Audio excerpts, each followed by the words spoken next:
Hey viewers, just a quick thanks. Over 10% of you are already subscribed and it means the world.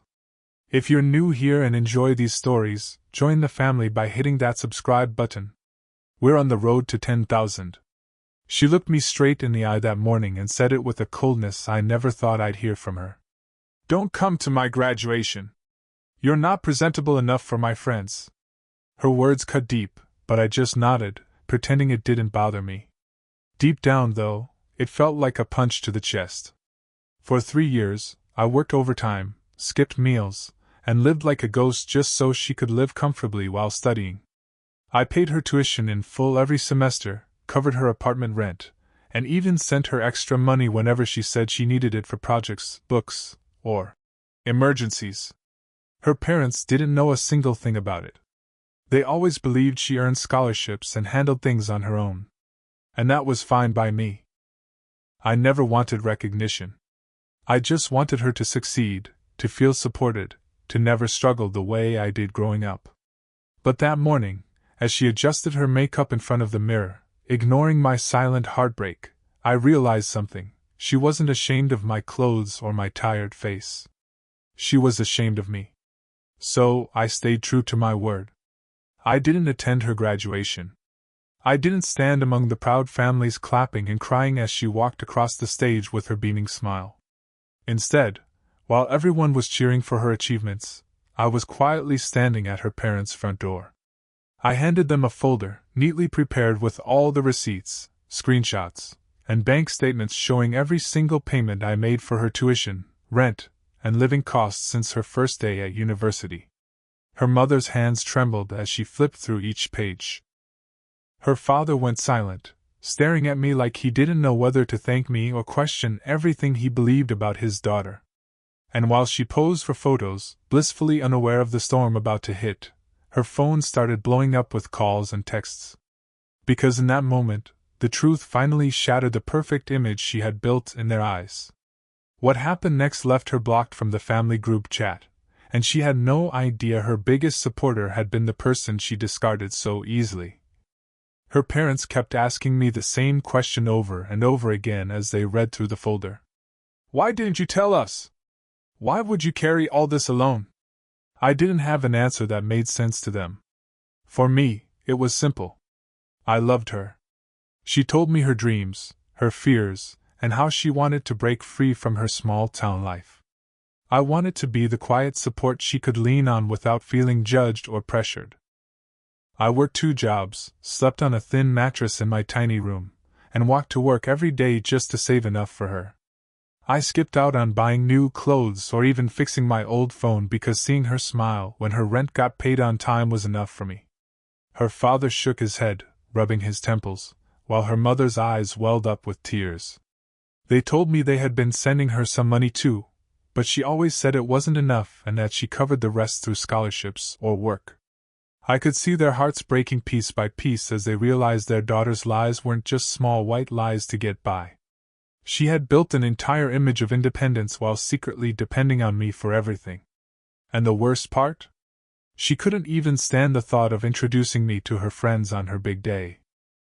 While they sat there in shock, her phone kept buzzing on their living room table, lit up with photo after photo of her posing in her graduation gown, flashing peace signs and wide smiles with classmates.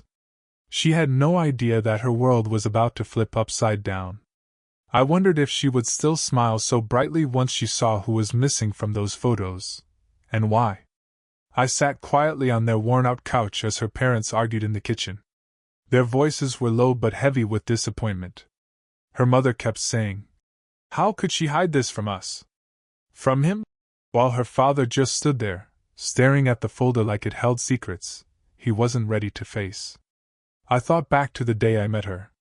She was working part-time at the library, wearing glasses too big for her face and scribbling notes in her old, taped-up notebook. Back then, she didn't care about brands or status. She would smile at me even when I showed up with cheap flowers or instant noodles for dinner. But somewhere along the way, as her world expanded and new friends surrounded her, I guess I stayed stuck in the same place. She started buying expensive clothes, wearing branded shoes, and going out with classmates who drove fancy cars. I didn't mind her changing. I wanted her to grow. But slowly, she stopped inviting me to her gatherings. She said things like, "My friends wouldn't understand our situation." Or, "I don't want them asking too many questions." I kept silent every time because I believed her goals mattered more than my feelings. But now, sitting in her parents' house, I wondered if she ever truly saw me as someone important in her life, or just as a safety net to keep her comfortable, until she no longer needed me. Her brother came home early from work that day and saw the folder lying open on the dining table. He flipped through it quickly, his face darkening with every page. He looked at me, his jaw clenched, and said, "She's been lying to us all this time. Why would she do this to you?" I didn't know how to answer. Because deep inside, I was starting to realize that I didn't know who she really was anymore. Her brother paced back and forth in the small living room, his fists clenching at his sides. The anger in his eyes wasn't just for her lies. It was for the way she treated someone who had done everything for her without asking for anything back. "She always acted like she had it all figured out," he muttered under his breath. "But she used you like a credit card she could throw away when she was done." Her mother sat silently on the edge of the sofa, wiping her tears with the hem of her apron. She looked up at me with trembling lips and said, "You sacrificed so much for her, and this is how she repays you?" I didn't respond. My chest felt heavy with words I couldn't say. Because a part of me still wanted to protect her, to tell them she wasn't bad, just lost. But each page of that folder showed the truth I could no longer hide from. Meanwhile, her phone kept buzzing with group selfies from her graduation dinner. One photo showed her leaning against a guy in a dark suit, his hand resting comfortably on her waist. I felt my heart twist seeing it.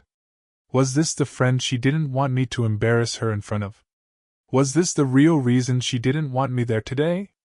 Her brother saw the photo too, and his face darkened further. "Does she even know what's waiting for her when she comes home tonight?" I swallowed hard, staring at the phone screen glowing with her smiling face. She looked so happy, like nothing in the world could touch her. But as the sun set outside and shadows filled the room, the air grew colder with the weight of the truth she was about to face. And for the first time, I didn't know if I felt sad for her, or relieved that she would finally see what she had lost.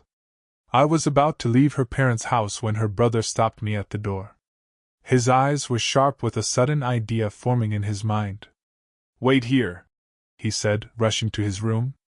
A few minutes later, he came back holding an old brown envelope. "I wasn't going to show this to anyone, but you deserve to know." He handed me the envelope with shaking hands. I opened it slowly, and inside were printed screenshots of her old chats with him from months ago. My eyes scanned the words, my stomach twisting with every line. She was telling her brother about how she planned to move in with a successful guy she met in one of her classes after graduation. She bragged about how he could help her get a job at his father's company, and how she wouldn't have to struggle anymore. She even wrote, "I can't keep pretending with him forever. He's sweet, but he doesn't fit in my future plans." My vision blurred as I read those words over and over. So all those late nights she spent studying with group mates, she was actually spending time with him. All those days she said she was too busy to call, she was probably with this new guy, planning a life where I didn't exist. Her brother looked at me with guilt on his face. I wanted to confront her, but I thought she would change her mind. "I didn't know you were still paying for everything." My chest felt tight as the truth sank deeper. While I was working overtime, eating cold dinners alone, and sending her tuition money, she was building a future with someone else behind my back. Outside, I could hear a car door slam. Her father peeked through the curtain and said in a low, tense voice, "She's home." The air in the room shifted instantly, heavy with everything unspoken. And in that moment, I realized tonight wasn't just about exposing her lies. It was about finally letting go of the life I thought we were building together. She walked into the living room with her graduation cap still in her hand, a bright smile on her face as if nothing in the world could touch her happiness. But when she saw me standing there with her brother and parents, her smile faded instantly. "What's going on?" she asked, her voice sharp with annoyance rather than concern. Her mother stood up first, holding the folder with trembling hands. We know everything, she whispered, her voice cracking. Her father remained silent, his eyes dark and heavy with disappointment. She glanced at me, her eyes narrowing. Did you really come here to ruin my day? She snapped, but her voice shook just enough to betray her fear. I didn't say anything. I just looked at her, and wondered how the girl I once knew turned into someone I couldn't even recognize. Her brother threw the envelope with the chat screenshots onto the coffee table. You were planning your future with another man while he was paying for your life, he shouted. She flinched and opened her mouth to argue, but her phone buzzed in her bag. She pulled it out quickly, hoping to escape the moment, but froze when she saw dozens of missed calls and texts from her new boyfriend. I could see her face turn pale as she read the messages. Her brother grabbed her phone, scrolled through them, and his eyes widened before he laughed bitterly. Well, looks like your perfect future just fell apart too, he said, tossing the phone back at her. She looked at me with tears in her eyes now, whispering, Please, let's just talk in private. But I shook my head slowly. There's nothing left to talk about. As I turned to leave, her mother started crying softly, and her father sat down heavily in his chair. Just before I stepped out, her brother called after me. Wait. You should see this. He handed me her phone again. On the screen was a final message from her boyfriend. I saw the posts about you today. Turns out you're not who you said you were. We're done. And just like that, in a single night, she lost everything she thought she had. I stepped out of her parents' house into the cool night air, feeling lighter than I had in years. For so long, I held on to the hope that all my sacrifices would mean something to her, that one day she'd look back and realize I was the one who truly cared. But standing there, under the quiet sky, I finally accepted the truth. Love isn't about saving someone who doesn't want to be saved. It's about knowing when to let go, even if it hurts. As I walked down the street, I thought about how I used to plan our future in my mind. I imagined us moving into a small apartment, cooking cheap dinners together, laughing at our struggles until better days came. But those dreams were only mine, and no matter how much I tried to build that life, it could never be real if she didn't want it to. Her brother called me the next day. He said she packed a small bag and left the house early that morning without saying where she was going. Her parents were still in shock, processing the lies and secrets she had hidden for so long. He told me they were grateful to know the truth, even if it hurt them.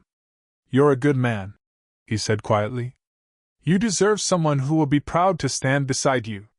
I hung up feeling at peace. Yes, I lost her, but in reality, I gained something far more important, my freedom from a love that only weighed me down. As I headed to work that day, tired but strangely hopeful, I promised myself that next time, I'd love someone who saw me for who I am, not just what I could provide.